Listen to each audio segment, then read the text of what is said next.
water is the softest substance in the world, but yet it can penetrate the hardest rock or anything, granite, you name it. Water also is insubstantial. By that I mean you cannot grasp hold of it. You cannot punch it and hurt it. So every Kung Fu man is trying to do that, to be soft like water and flexible and adapt itself to the opponent. It is February of 1965 in Los Angeles, California, where a 24-year-old Bruce Lee is in the midst of auditioning for a TV series that will never be made. In 19 months, he will be known to American audiences as Kato from the Green Hornet. In 5 years, he'll discover a truth that will forever alter the course of martial art history. And in 8 years, he'll be the most famous motion picture actor in the world. But that's all in the future. Today, he's unknown. And you went to college in the United States? Yes. And what did you study? Philosophy. Bruce Lee's interest in philosophy, defined by the Western ethos as the love of wisdom, is a passion that will remain with him throughout the remainder of his life. Lee has been teaching Americans about Chinese philosophy and culture for 6 years, lecturing in the Pacific Northwest on the subtleties of Chinese thought. His great passion, however, is Gung Fu, an ancient Chinese fighting art, unknown in the America of 1965. Lee's scrapbook from this period of his life reveals brief descriptions of many of the arts and traditions of the venerated masters of Gung Fu. America's only knowledge of the martial arts in 1965 are by way of judo and jiu-jitsu, two Japanese arts that were taught to her servicemen during the Korean War. Lee regards himself as an ambassador for Chinese martial art, teaching all who will listen about the ways of the Chinese masters. Now, you told me earlier today that karate and jiu-jitsu are not the most powerful of the best forms of Oriental fighting. What is the most powerful of the best form? Well, it's bad to say the best, but in my opinion, I think Kung Fu is pretty good. Would you tell us a little bit about Kung Fu? Well, Kung Fu is originated in China. It is the ancestor of karate and jiu-jitsu. It's more of a complete system, and it's more fluid. By that I mean it's more flowing. There is continuity in movement instead of one movement, two movement, and then stop. I see. What's the difference between a Kung Fu punch and a karate punch? Well, the karate punch is like an iron bar, whang. A Kung Fu punch is like an iron chain with an iron ball attached to the end, and it go whang, and it hurt inside. Okay.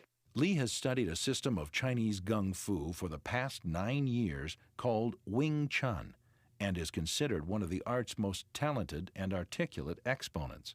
His teacher in this art has been an elderly Hong Kong Chinese master by the name of Yip Man.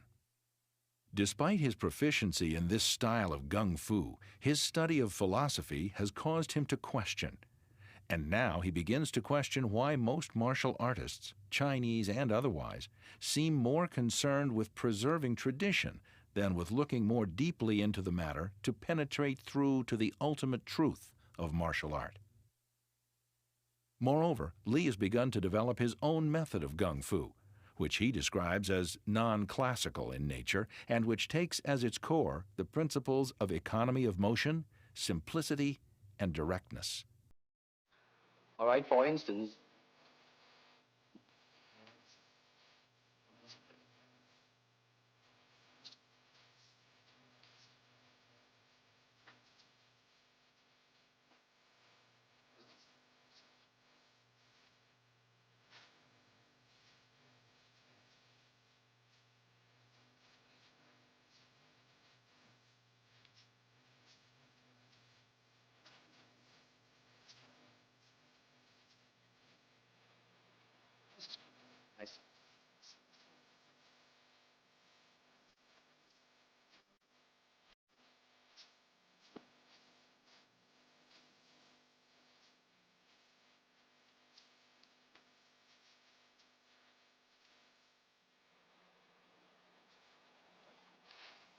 Both the American and Chinese martial art communities resent his iconoclasm.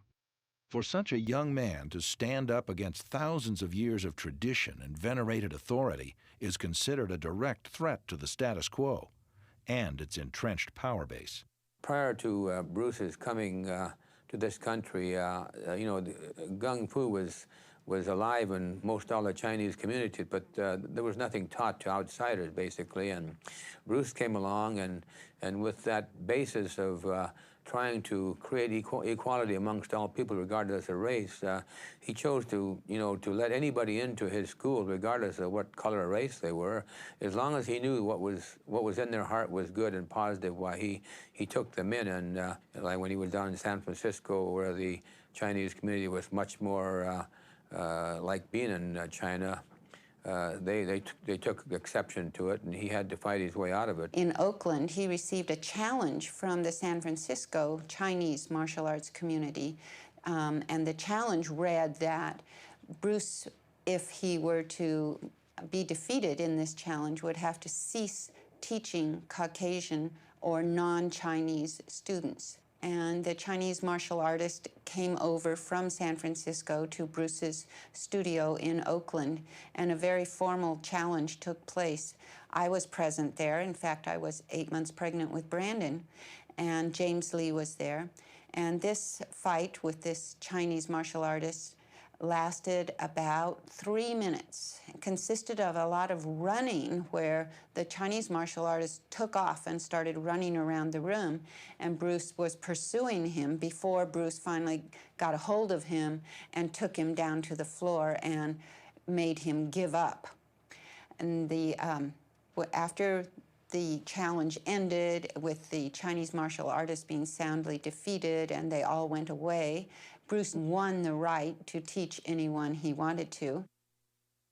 By February of 1967, Lee has 3 schools operating in Seattle, Oakland, and Los Angeles that teach his own interpretation of Gung Fu, based on his own investigations into the ultimate truth of unarmed combat.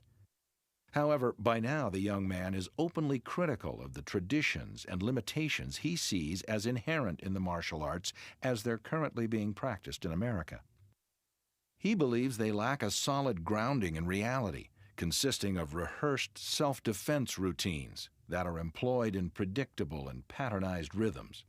He notes that real combat is spontaneous, not rehearsed, and is made up of irregular or broken rhythm that a martial artist cannot anticipate, only respond to. Even the championship karate tournaments of the era are non-contact affairs, settled not on knockouts, but on an accumulation of points awarded for blows that never touch an opponent. A victory is determined by a team of judges who conclude which combatant would probably have hurt the other combatant the most had contact been allowed. Lee has no use for such styles of pseudo-fighting, which he calls organized despair and dry land swimming. Lee's criticism of the arts can be attributed in part to his background in Hong Kong, which consisted not of non-contact karate tournaments, but full-contact street fights and challenge matches fought on Hong Kong rooftops. When not fighting against proponents of different styles of Gung Fu on rooftops, Lee had also fought frequently against opponents who had been armed with knives and chains.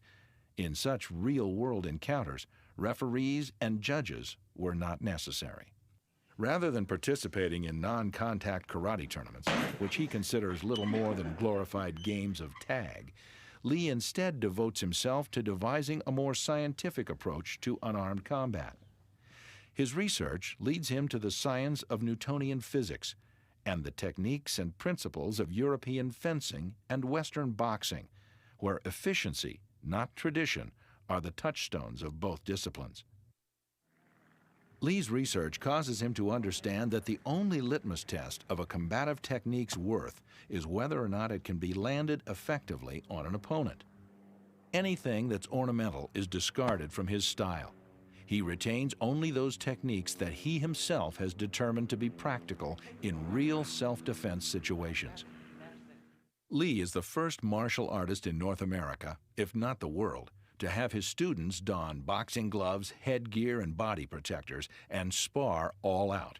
Nothing is rehearsed, no punches are pulled, and full-contact, reality-based martial art is the order of the day. In 1967, Lee introduces the concept of full contact sparring at the International Karate Tournament in Long Beach, California. Defense is not emphasized in his new reality-based method, as this would be allowing one's opponent to set the tone and tempo in a real fight. Instead, the focus of Lee's new approach to combat is on attack, or more precisely, on intercepting the opponent's attack with an attack of one's own. By midsummer of 1967, Lee has determined that the defining attribute of his new approach to martial art is the principle of interception. As the Cantonese term for unarmed combat is typically represented by a character indicating a fist, Lee christens his new approach Jeet Kune Do, the way of the intercepting fist. Thought to your fist how much time was lost. Before long, word is out concerning Lee's art, and he begins to attract the attention of America's top martial artists, as well as many prestigious Southern California actors and athletes. Steve McQueen, James Coburn, and Kareem Abdul-Jabbar among them. Bruce was an iconoclast and a rebel in that he thought that the traditional martial arts were way too bound by tradition. People who were not really that effective at martial arts really were not promoting martial arts, but their own nationalistic brand of martial arts and their view of the world, more so than a realistic martial art fighting system. And he wanted to get to the pure essence of the art. Lee's Los Angeles school, located in the heart of Chinatown, and without any advertising, pulls in not newcomers to the martial arts, but seasoned black belts, all of whom now look upon Lee's art as revolutionary, and upon his talent as otherworldly.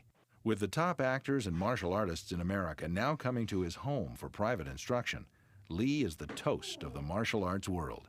However, by the end of 1969, Lee is growing concerned that his students are looking to his art as containing a secret way, special techniques that alone are responsible for success and ability in combat. To Lee, there is no such thing as a magic system, the only secret to martial arts success being a willingness to train hard enough to cultivate one's own innate abilities. Taking matters into his own hands, Lee now does something that's unheard of in martial arts circles. In January of 1970, at the very height of his popularity and reputation in the martial art world, he closes all 3 of his Jung Fan Gung Fu schools. When Bruce closed the schools, he felt he was unburdening himself of having to prove through his students that his system had merit. He didn't even want to get into that. He wanted them to evolve and teach, but it was not a thing where you have to teach what I taught. You have to teach what you learned, and that's going to be more than what he taught, hopefully, you know, for the students that understood what he was doing. Yeah, Lee's going to teach me all this. I cannot teach you, only help you to explore yourself, nothing more. Lee now trains only a handful of students privately. As his art is about personal growth, he feels he must come to know each student thoroughly in order to assist the student in developing the skills and confidence required to free him from the chains of limitation, whether of physical or psychological origin. What is your instinct? To pray. In this position, your arms are useless. Yeah. Can you kick or stomp me? No. Then, if you wish to survive, what do you do? I don't know. Bite. Bite? Are we not animals? You all right? I can't find much evidence to the contrary, Lee. Bite, huh? Biting is efficient in close quarter. Don't make a plan of biting. That is a very good way to lose your teeth. There's so much to remember. If you try to remember, you will lose.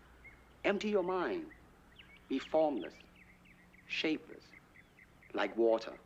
Now you put water into a cup, it becomes the cup. put it into a teapot, it becomes the teapot. Now, water can flow or creep or drip or crash. Be water, my friend. Yeah.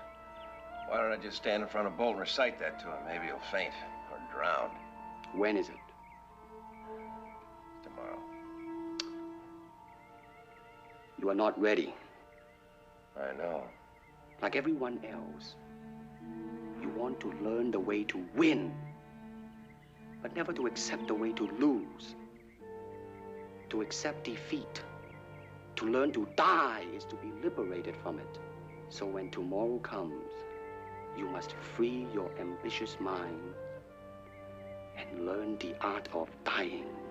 I remember he said, you know, for me, you know, if I were going to use like, let's say judo styles, imagine me trying to get my hips underneath him to throw him, you know, for a hip throw. You know, you're going to try and do that while I beat you, while I beat you down. You'd be trying to do something else, and you know, he was absolutely right. Lee is his own best example of the potency of his beliefs. He's detected his own weaknesses and limitations, and by the application of intellect and dint of hard work, he alone has overcome them, raising his physical ability to a level that borders on the phenomenal. He routinely performs one-finger push-ups on one hand, executes elevated V-sits for extended periods of time. He can cannonade an opponent several feet back from a punch he delivers from only 1 inch away. And his sidekicks have so much power that, in the words of one recipient, they feel like being hit by a car. He trains hard 6 days a week, pushing to discover the outer limits of expression for the human body. He finds out, with disastrous consequences, on August 13th, 1970. As a result of an improper warm-up while lifting weights, Lee severely strains the 4th sacral nerve in his lower back. It's an injury that will continue to plague him for the remainder of his life. The injury leaves Lee virtually bedridden for a period of 6 months. His doctors tell him he may never be able to kick again. For Bruce to be lying down in bed 24 hours a day for approximately about 6 months was an impossible thought. You know, you cannot contain him like that. But he did, because he knew that if there were any future, even to walk normally, he would need to give this time to heal. So he spent a great deal of time resting flat on his back for quite a long time, and then also, you know, just sitting in a chair. But he was not one to just waste time. So he spent this amount of time doing a lot of researching of all of his vast library of books, which were books on the martial arts, all combative arts, all hand-to-hand arts, whether they be Western, Eastern, modern, or ancient, all types of philosophy, psychology, especially in the motivational field now that he was injured and his future was in jeopardy. He felt he needed to self-motivate himself all the time. Unable to put his energy to use physically, Lee now channels it mentally. The writings of the Buddha, Alan Watts, Carl Rogers, Lao Tzu, Friedrich Perls, Daisetsu Suzuki, and Jiddu Krishnamurti become his constant companions. Of these authors, Lee is particularly taken by the thoughts of Krishnamurti, who states that truth cannot be organized without invalidating it. You have to be a light to yourself. Not the light of a professor or an analyst or a psychologist or the light of Jesus or the light of the Buddha. You have to be a light to yourself in a world that is utterly becoming dark. I believe that part of the concept that he enjoyed so much about Krishnamurti's philosophy was one of self-reliance, and if you're looking for truth, you must look inward rather than outward. Lee begins to write about his new insight and its application to martial art. His writings will fill 7 large volumes. Slowly, Lee begins to battle back. Although the back injury will prove to be a permanent problem, within 6 months, he has proven both the naysayers and the medical community wrong. Not only is he able to kick again, he becomes a better martial artist than he ever was before. Lee's harrowing experience, coupled with his new insight, served to underscore for him the validity of his belief that there is no help but self-help, including help in the form of instruction in the art of unarmed combat. Even his own beloved creation, Jeet Kune Do, by far the most scientific of all martial arts, is not exempt from his solvent analysis. Lee sees his error in the fact that he had been striving to create the ultimate way or style of martial art to teach to his students. First, he thought he had it with the Chinese way of martial art. Then, more recently, in his newly created Way of the Intercepting Fist. But Lee has now come to see that the ultimate truth does not reside in ways or styles, but within the soul of each. It's just two people who are being aware of their own movements, who are observing the other person's movements and being able to fit in with that person's movements so that there's no set pattern of movements, no, well, when he does this, then I do this. It's just a total freedom to react to what the other person does.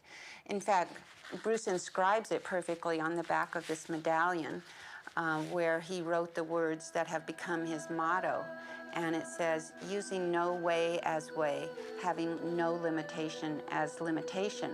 Over the years, this phrase has been somewhat misinterpreted, and people think of using no way as way to mean anything I do is okay, and anything I do is my way.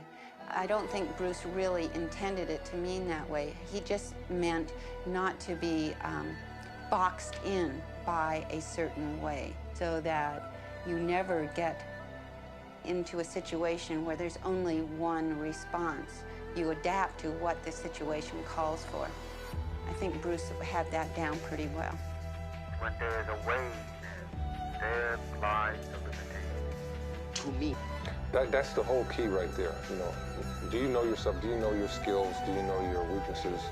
Are you able to adjust your life to compensate for whatever's happening and take advantage of whatever's happening in terms of pluses and minuses? That was his approach, and he was an incredible example of that. You know. A walking model of that. In his critically acclaimed performance on the television series Longstreet, Lee attempts to teach his student, played by James Franciscus, this higher purpose of his martial art. Lee, I want you to teach me what you did the other night. I already told Miss Bell I can't. I'm willing to empty my cup in order to taste your tea. Your open-mindedness is cool, but it doesn't change anything. I don't believe in system, Mr. Longstreet, nor in method. And without system, without method, what's to teach? But you had to learn. You weren't born knowing how to take apart three men in a matter of seconds. True, but I found the cause of my ignorance. Help me find mine. Having discovered the truth of using no way as way, having no limitation as limitation, Bruce Lee's mission now becomes to communicate this truth to the world.